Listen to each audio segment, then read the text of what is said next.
They say every city has its secrets, but in Ibadan, the secret was not hidden in the forest or buried in the river. It was cooking right there in the market.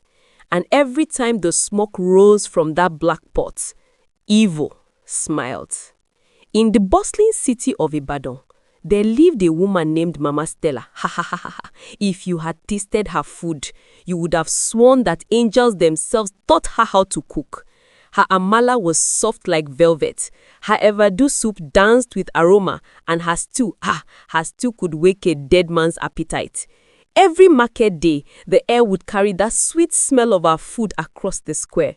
People would rush, women, men, even children, shouting, "Mama Stella, give me one plate, add pomo, add goat's meat." And she would smile proudly. "My people of Ibadan, my food never disappoints."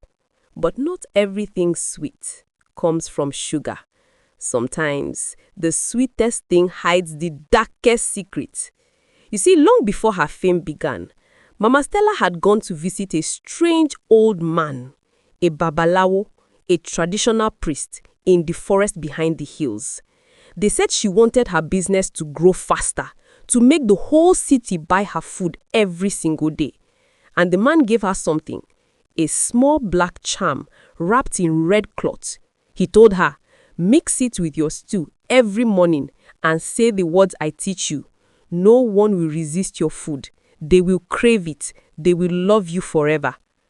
That night, Mama Stella went home and did as she was told. She cooked her stew, poured in the charm, and whispered the words under her breath. "Let everyone eat my food and keep coming back." From that day, the market changed. People stopped buying food from other sellers. Only Mama Stella's stall was full. Even those who had eaten at home would smell her food and feel hungry again. Old men sold their firewood to just buy her amala. Children stole coins from their mothers just to lick her stew. It was as if something unseen had tied their bellies to her pot. But then, the sickness began. At first, it was small. People complained of headaches after eating her food, then weakness, then strange dreams. Mama Stefania, one of the oldest women in the market, said one day, "This thing is not normal. Since we started eating that woman's food, my bones have not rested again." But who would believe her? Mama Stella's food was too sweet, too perfect. And when she passed by, people greeted her with respect. "Mama Stella, you are feeding the whole city." She would smile and say, "It's all by God's grace." But inside her house, under her bed, was a small clay pot filled with red oil, feathers, and bones. Each morning, before cooking, she would whisper to it, "Make them come, make them love me, make my food irresistible."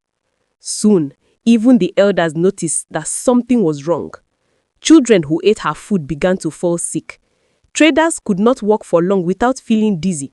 And the more people ate, the weaker they became.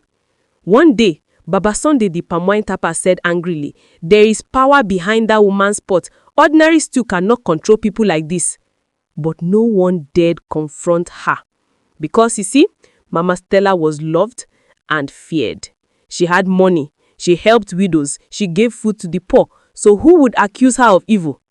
Then one night, a new man entered Ibadan, a young pastor from the nearby town of Ayetoro. His name was Pastor Daniel. He had come to start a small church. He was gentle, but his eyes were sharp like fire in the dark. When he first arrived, people welcomed him and gave him a room near the market. But on his first Sunday in Ibadan, something strange happened. While preaching, Pastor Daniel felt a heaviness in the air, like something was watching him. After service, he walked through the market. And when he passed Mama Stella's store, he stopped suddenly. His eyes turned slowly to her pot of stew. He looked, then whispered, "There is darkness here." Mama Stella froze. Her smile disappeared. For a brief moment, her eyes met his, and she felt cold all over. That night, she couldn't sleep. In her dreams, she saw the pastor standing in fire, holding a Bible, saying, "Your time of hiding is over." She woke up sweating and trembling.